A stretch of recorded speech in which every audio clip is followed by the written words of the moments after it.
They say the Quran speaks of everything that has happened and will happen. Is this true? And if so, can we find in it references to modern science and technology? That is not a rhetorical question. That is a real question, asked by a real person, searching for a real answer. And it deserves one. So let's find out together. The right way to ask. Before we look at the evidence, we need to be honest about one thing. The Quran is not a science textbook. It never claimed to be. Its primary purpose, stated clearly, repeatedly, without ambiguity, is to introduce humanity to the one who created the universe, to open the path of meaning, to guide human life towards something lasting. But along the way, almost as a whisper, it makes statements about the natural world, brief, precise, poetic. And what is extraordinary is not that they are clever.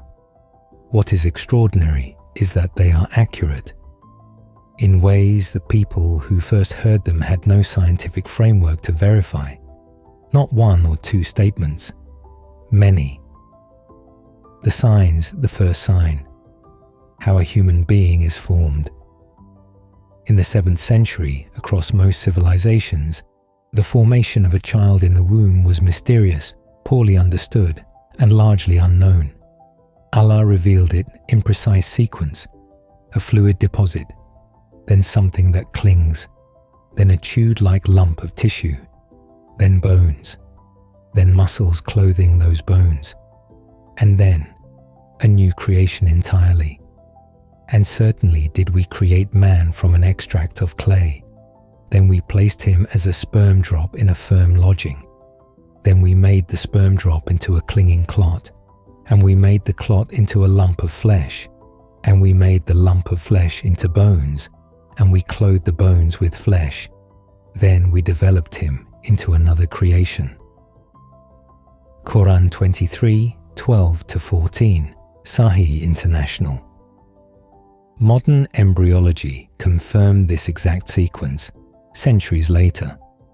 The 3 protective layers surrounding the developing child, described as 3 darknesses, the formation of milk from blood and nutrients, described with biological precision that science would not confirm for over 1,000 years. The second sign, where the universe began. No telescope, no particle accelerator, no scientific framework whatsoever. And yet, Allah revealed that the heavens and the earth were once joined together as a single entity, and were then separated. Have those who disbelieved not considered that the heavens and the earth were a joined entity, and we separated them? Quran 21:30, Sahih International. What cosmologists in the 20th century would call the Big Bang, the single point from which all matter, all energy, all space came into existence. Described in one verse 14 centuries earlier, the third sign, the universe is still expanding. In 1929, scientists made one of the most astonishing discoveries in human history. The universe is not static. It is actively, continuously, unstoppably expanding. Galaxies moving away from each other at this very moment. Allah had already said it. And the heaven we constructed with strength, and indeed, we are its expander. Quran 51:47, Sahih International. Present tense, continuous, ongoing. Exactly as science confirmed it. The fourth sign, everything in pairs.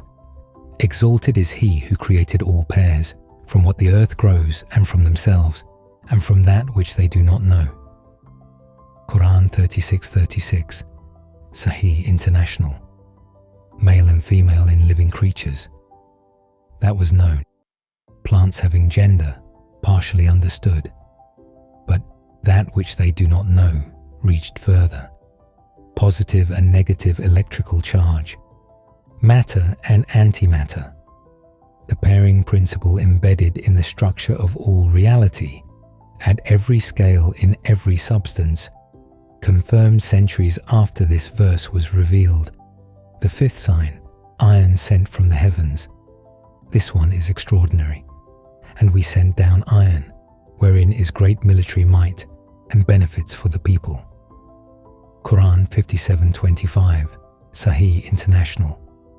The Arabic word is anzalna, sent down. Not created on earth, not formed here, sent down. Modern astrophysics confirm that iron cannot be produced by a star the size of our sun. Iron is formed in supernova explosions, the violent deaths of massive stars, and scattered across the universe. The iron in the earth beneath your feet, the iron in your own blood. It came from exploding stars. Billions of years ago, it was sent down. The sixth sign, the sun is moving. For centuries, the dominant assumption was that the sun was stationary, a fixed point around which the earth orbited. Modern astronomy reveals something far more extraordinary. The sun itself is moving, traveling through the Milky Way at approximately 720,000 kilometers per hour, toward a specific destination astronomers call the solar apex. Allah had said it simply, and the sun runs toward its stopping point. That is the determination of the exalted in might, the knowing. Quran 36:38, Sahih International. Moving with purpose toward a destination. The seventh sign, the future of discovery. Perhaps the most remarkable sign of all is not about a specific scientific fact. It is about the nature of knowledge itself. Allah said, "We will show them our signs in the horizons and within themselves until it becomes clear to them that it is the truth." Quran 41:53, Sahih International. Will show. Future tense, an ongoing promise. Every telescope pointed at the darkness. Every microscope turned toward the invisible. Every discovery that reveals another layer of order, precision, and design in this universe is the fulfillment of that promise. The revelation did not say we have shown. It said we will show, and the showing has not stopped. The question you cannot avoid a skeptic will say, these are general enough to match anything. Consider this carefully. The earliest scholars, who lived 1,000 years ago, centuries before modern science, gave interpretations of these verses that still align with what science later confirmed. They were not reading backward from discovery. They had no discovery to read backward from. They were reading forward from the revelation and arriving at conclusions that science would not verify for centuries. That is not coincidence. That is a pattern. And patterns, by definition, have a source.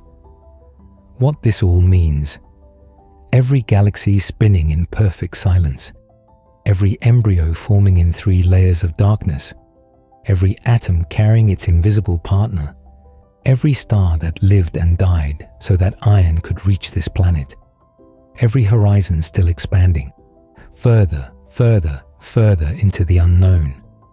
This is not random. This is not accidental. The universe is not a story that wrote itself. It is not a machine that started itself.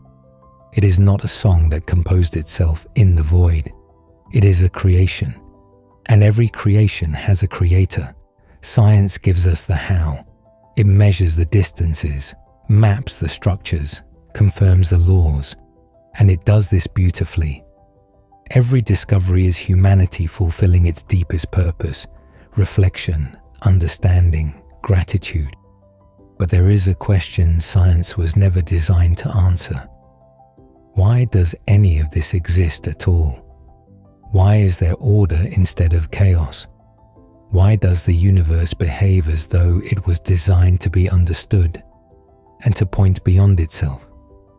These are not scientific questions. They are the deepest human questions. The ones that matter not just in the laboratory, but in the quiet moments of your life, when you wonder if any of it means something. It does. You are not an accident in an indifferent universe. You are a conscious being, created with the capacity to look at this vast, extraordinary creation and ask why. That capacity is not small. It is a trust, a responsibility, a sign in itself. So, back to the question we started with. They say the Quran speaks of everything that has happened and will happen. Is this true? The embryo formed in 3 darknesses says, yes.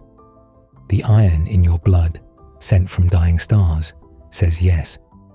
The expanding universe, still growing at this very moment, says yes. The signs were always there, in the stars, in the womb, in the structure of matter itself. They were never hidden. Indeed, in the creation of the heavens and the earth and the alternation of the night and the day are signs for those of understanding, who remember Allah while standing or sitting or lying on their sides, and give thought to the creation of the heavens and the earth, saying, Our Lord, you did not create this aimlessly.